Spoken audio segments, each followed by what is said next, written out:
Buenas tardes a todos. Hoy estamos aquí las tres Cármenes en pantalla. Y, Carmela. Porque nos ha llegado al buzón de la ciencia una petición de que comentáramos y diésemos nuestra opinión sobre el documental de Netflix sobre el coronavirus, que se llama El coronavirus en pocas palabras.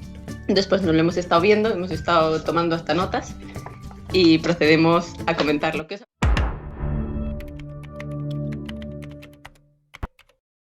¿Qué os ha parecido, chicas? A mí me ha parecido que es muy sintético y que en 25 minutos aclara muchos términos de una manera clara y sencilla, y en esa parte me ha gustado. Yo pienso lo mismo. Para lo poco que dura, está como muy bien explicado y todo muy sintético, y establece ciertos puntos que la gente normalmente tiende a confundir y lo hace de una forma muy sencilla. Me ha gustado que también como que lo pone en modo muy peliculero. Porque, por ejemplo, empieza con las imágenes de los líderes mundiales, con Donald Trump, con Boris Johnson, etcétera, y todos estos que lo negaban. Y luego como que de pronto ya sale una escena de Trump que dice no esperábamos una pandemia de esta magnitud o algo así. Y luego como que ya va explicando cosas, entonces va mezclando un poco lo que estaba pasando en el mundo con declaraciones políticas. Pero combina muy bien la parte científica, quizás más técnica, con qué estaba pasando en la actualidad, qué estaba pasando en las redes, qué estaba pasando por la cabeza de las gentes y de los líderes políticos, con qué es un virus, por qué un virus no es una bacteria y términos más precisos que convenía aclarar. Y una de las cosas que me ha llamado mucho la atención es la entrevista que hicieron en mayo de 2019 a Bill Gates. ¿Qué opináis de...? A mí también me llamó bastante la atención que, bueno, no solo sale Bill Gates, sino otros expertos, también salen virólogos y otros expertos en el tema, que ya en la primavera de 2019, o sea, hace ya un año, ya vaticinaban que podría venir una pandemia y que podría pasar y que sería algo catastrófico porque en el mundo no estaba preparado. Ellos hablan de un informe de la OMS en la que hace varios meses ya se anunciaba este riesgo de pandemia inminente que venía. Al principio de la pandemia había un artículo de hace bastantes años, creo que era del 2007, pero no estoy muy segura de si es esa fecha, en el que había un artículo de los coronavirus como un riesgo de enfermedad zoonótica muy peligrosa que puede ocasionar pandemias. De hecho, en el documental salen hablando sobre murciélagos y se ven imágenes de científicos que van a las cuevas donde están los murciélagos a recoger muestras para ver qué virus pueden tener.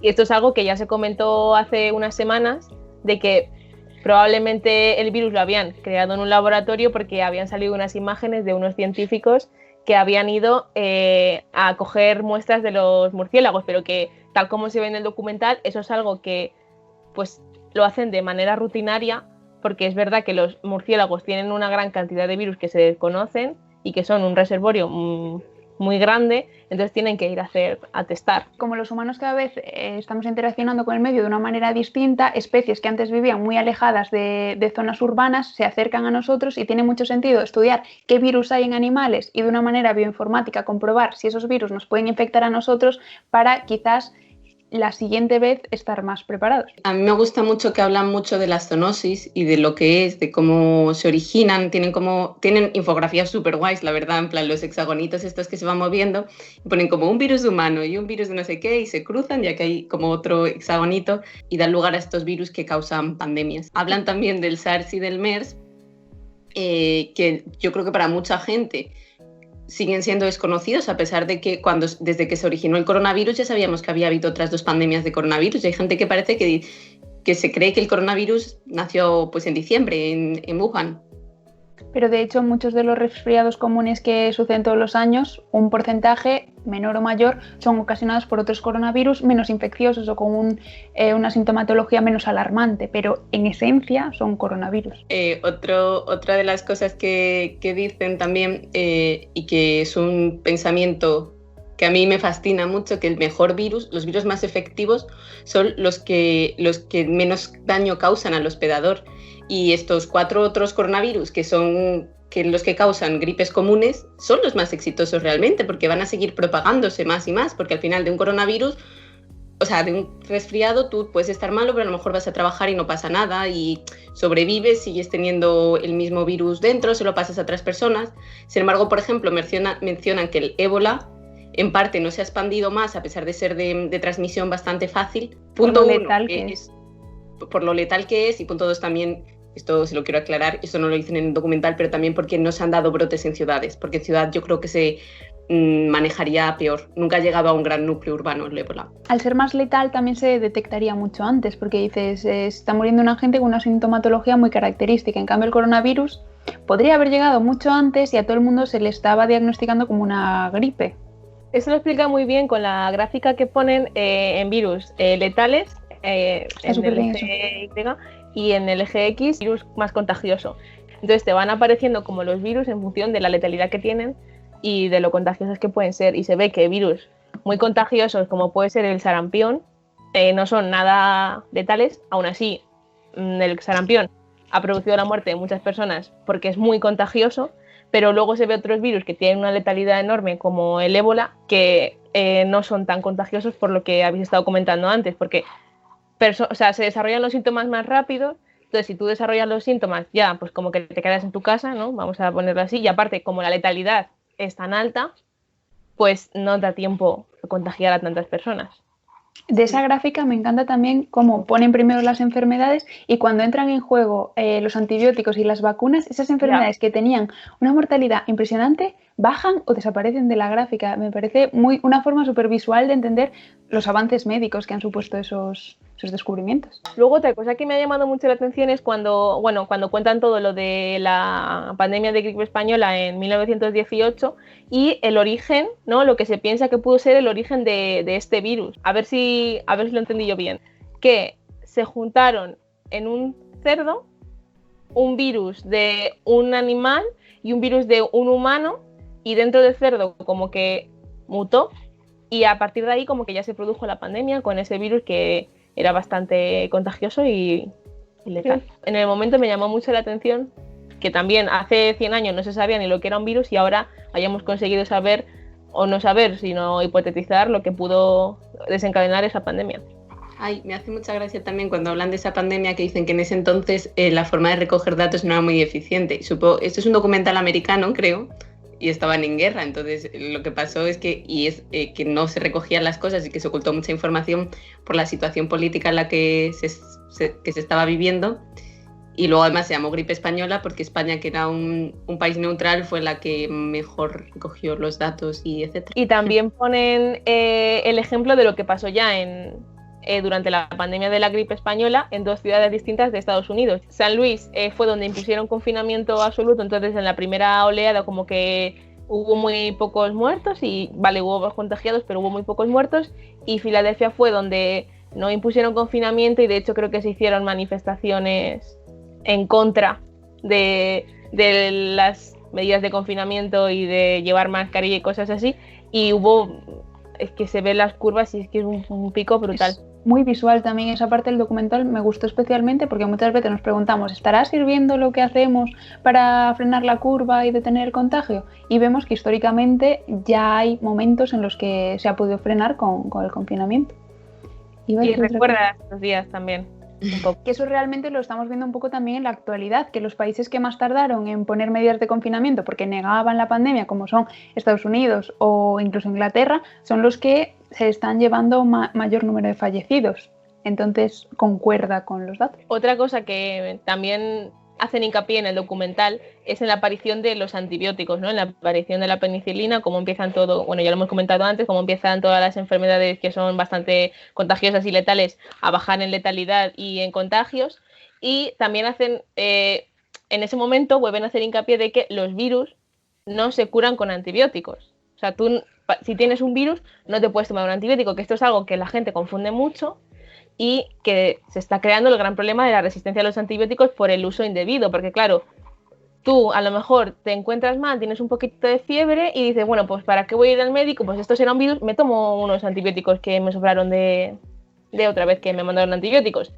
Y eso es un error porque el virus no se cura con antibióticos, solo las bacterias se curan con antibióticos. Para los virus, los antivirales. La verdad que la parte científica del documental está muy bien, yo no he visto ninguna incorrección y, por ejemplo, también tienen unas infografías con los hexagonitos estos que aparecen en todo el documental sobre la inmunidad de rebaño, que, por cierto, estamos preparando un vídeo sobre la inmunidad de rebaño. Si no os queréis perder el vídeo, suscribiros para que os dé notificación cuando esté. Bueno, la única cosa que tengo que criticar es como que ponen una voz en off de no sé quién diciendo algo así como que muy rápido se tuvo la secuencia del virus, se pudo hacer test para diagnosticar quién tiene y todo eso. Y entonces hay como alguien diciendo por el fondo que, claro, si haces el test a la gente y salen positivo y que ya lo han superado, les puedes mandar a trabajar. Eso no me ha gustado, y si queréis saber por qué, os vais al vídeo que tengo sobre los pasaportes de inmunidad y los peligros que tienen, porque hasta que no sepas la prevalencia de toda la población no puedes dar permisos de tú puedes salir, porque aunque tengan un 2% de error, en una población de 47 millones de personas hay mucha gente a la que estás sacando fuera y realmente no han adquirido la inmunidad. Eso os recomiendo ver este vídeo porque lo explicamos más en profundidad. Bueno, tengo dos críticas. La perspectiva que ponen de que China es el causante de esta pandemia porque no la supo contener a tiempo, cuando en verdad me parece que puedes hacer lo mismo con cualquier otra ciudad, que también hablan de otras ciudades, porque hay como un momento en el que dicen, cuando en China ya estaban tomando las medidas, en Italia estaban así, y luego en Italia se tomaron las medidas, y cuando en Italia ya estaban todos confinados, en Brasil estaban así, y todo esto, y eso me gusta, pero luego me da la impresión de que ponen como mucho el foco de la culpabilidad en China, que tiene parte de la culpa, pero como todos los gobiernos, porque desde que en China estaba la pandemia, los gobiernos podrían haber tomado medidas. Esa es mi única crítica también al documental, el final, porque es como que culpabilizan bastante a China y tampoco me gusta nada las secuencias en las que te pone las diferentes provincias de China y te pone si hubieran iniciado el confinamiento una semana antes y como que empiezan a desaparecer casos. Que a ver, que es verdad, que si se hubiera iniciado el confinamiento absoluto en China una semana antes, 2 semanas antes y 3 semanas antes, pues los casos habrían disminuido muchísimo. Pero es que, claro, cuando ya han pasado las cosas, pues es muy fácil verlo y decir, sí, si es que si hubiéramos hecho el confinamiento 3 semanas antes, pues mira, la de contagios y muertes que nos habíamos ahorrado. Y eso no me gusta, porque lo hacen solo con China y eso habría pasado en todos los países. Yo, en cambio, eso, viéndolo, despojándolo de toda la situación política o de culpabilizar a China, si nos centramos solo en el soporte visual y en cómo cambian las cifras, sí que me parece muy útil para entender de qué sirve el confinamiento y cómo en un futuro serviría detectar el virus muy pronto y empezar a cerrar fronteras y hacer confinamientos, quitándonos de que sea chino o de quien sea, que se ve muy visualmente cómo los casos bajan muchísimo lo más pronto que seamos capaces de detectarlo. Entonces sí que me parece un mensaje a aprender, quitando que sea China o que sea quien fuera. A mí esa parte me gusta también la reflexión que hacen sobre que esto lleva pasando siempre, pero que nunca habíamos llegado al punto de pandemia porque nunca habíamos tenido el estilo de vida que tenemos ahora. O sea, antes podía producirse esta zoonosis, pero como todo el mundo vivía en comunidades mucho más aisladas, nunca llegábamos a una pandemia porque nunca nadie interaccionaba tanto con otras sociedades del mundo. Entonces, esto es culpa de varios factores, entre ellos muchos humanos. Tenemos unas tomas de un programa español que se llama El Método, en el que hablaron un poquito de zoonosis y las vamos a poner aquí. Problemas que acentúan este tipo de zoonosis, por ejemplo, es que el ser humano se está metiendo en ecosistemas en los que no debería estar. Cuando se produce la deforestación del Amazonas o de selvas ecuatoriales en África, nos estamos metiendo en ecosistemas y nos estamos exponiendo a animales a los que antes no nos hemos expuesto. Por lo tanto, si ellos portan virus que nos podrían potencialmente infectar, vamos a estar expuestos a algo que antes no sabíamos ni siquiera que existía y para lo cual no tenemos inmunidad. Ya, el final también es muy peliculero. Dicen que eso, por un lado, esta situación de hiperconexión, en plan de que podemos movernos tanto y tanta velocidad las cosas, es lo que ha hecho que esto ocurra. Pero luego también, ahora tenemos más recursos que nunca para controlar estas cosas. Eso es lo que yo también quería...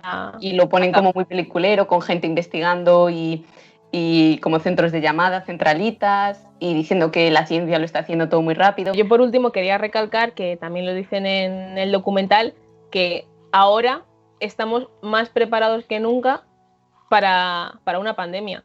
Que tú imagínate esto, pues hace 100 años que no se sabía ni siquiera lo que era un virus, lo que pudo ser la pandemia de la gripe española. Es ahora cuando tenemos todo el desarrollo de la tecnología y todos los conocimientos, que por supuesto que nos quedarán más conocimientos por adquirir, pero es cuando mejor estamos preparados. Dentro de 50 años, si hay otra pandemia, pues estaremos mejor preparados. Es importante en ciencia y en sanidad invertir a priori. No sirve que llegue la pandemia y de repente necesitamos muchos sanitarios, necesitamos no solo personal, sino medios, espacio, y no tenerlos. O sea, hay que tener una conciencia previa. Y esto probablemente nos ayude mucho, si no yo ya. Vale, pues creo que con esto pues damos clausura a este comentario que ha durado casi tanto como el documental. Y nada, pues esto es todo. Dejarnos un comentario diciéndonos si habéis visto el documental y qué os ha parecido y qué partes os han parecido más interesantes o si habéis aprendido algo nuevo en el documental. Y si hay algún concepto que os haya llamado la atención y queráis que hagamos un vídeo nuevo. Y acordaros de suscribiros porque si hacemos un vídeo, pues no os lo queréis perder.